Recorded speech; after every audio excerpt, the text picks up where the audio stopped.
I know my duty. You are all undutiful. Lascivious Edward, and now perjured George, and now misshapen Dick. I tell you all, I am your beggar, traitors as you are, and thou usurped my father's right and mine. I left no ring with her. What it means is lady. Fortune forbid my outside have not charmed her. She made good view of me. Indeed, so much that methought her eyes had lost her tongue. For she did speak in starts distractedly. She loves me, sure the cunning of her passion invites me in this churlish messenger.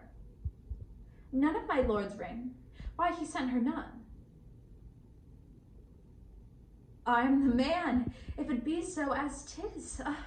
Poor lady, she were better love a dream. Disguise, I see thou art a foolish wickedness, wherein the pregnant enemy does much. How else is it for the proper false in woman's waxed hearts do set their forms? Alas, oh, fatality is the cause, not we, for such we are made, of such we be. How will this fetch?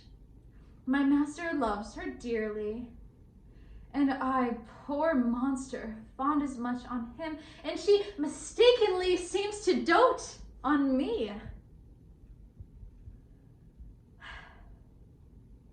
What will become of this?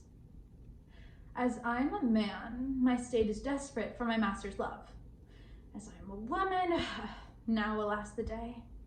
Oh, what frivolous sighs shall poor Olivia breathe? Oh, time, thou must untangle this, not I. It is too hard a knot for me to untie. Action. First, let me tell you whom you have condemned.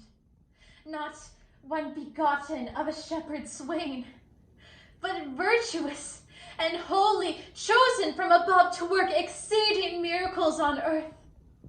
Not misconceived, Joan of Arc hath been chaste and immaculate in very thought. I will cry for vengeance at the gates of heaven.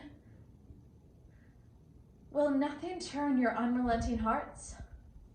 Then lead me hence, to whom I leave my curse. May never glory's sun reflected beams upon this country you make abode, but darkness and the gloomy shade of death environ you until mischief and despair drive you to break your necks and hang yourselves.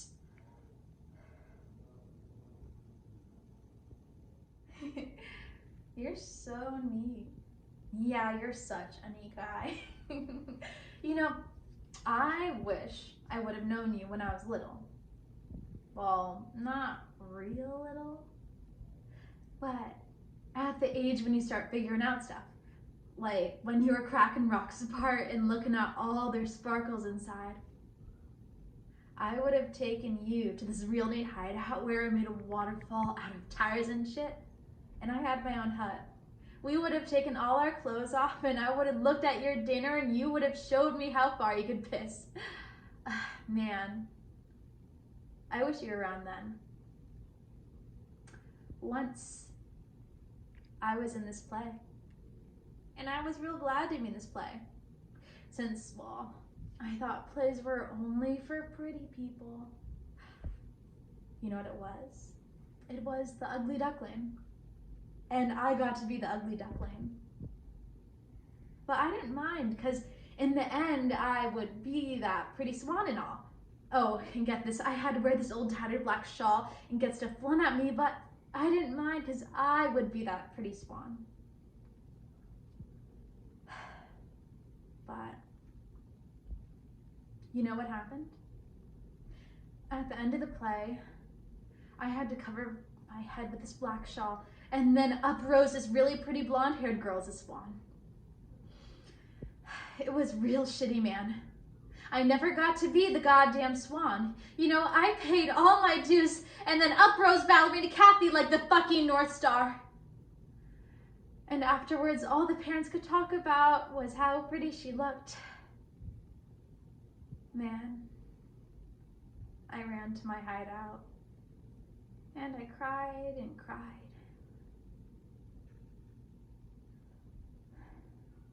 never got to be the goddamn swan.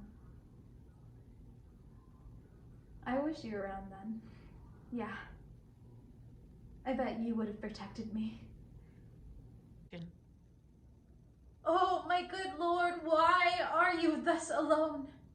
For what offense have I this fortnight been a banished woman from my Harry's bed? Tell me, sweet Lord, what is that takes from thee thy stomach, pleasure, and thy golden sleep? Why dost thou bend thine eyes upon the earth, and start so often when thou sitt'st alone? Why hast thou lost the flesh, blood in thy cheeks, and given my rights and my treasures of thee to thick-eyed musing and cursed melancholy? In thy faint slumbers I by thee have watched, and heard thee murmur tales of iron war, speak terms of manage to the field, cry courage to the field, and thou hast talked of sallies and retires, of trenches, tents, of palisades, frontiers, parpettes, of basilisks, of cannons, corbels, of prisoners' ransom, and of soldiers slain, and all the currents of a heady fight. Thy spirit within thee hath been so at war that beads of sweat have stood upon thy brow,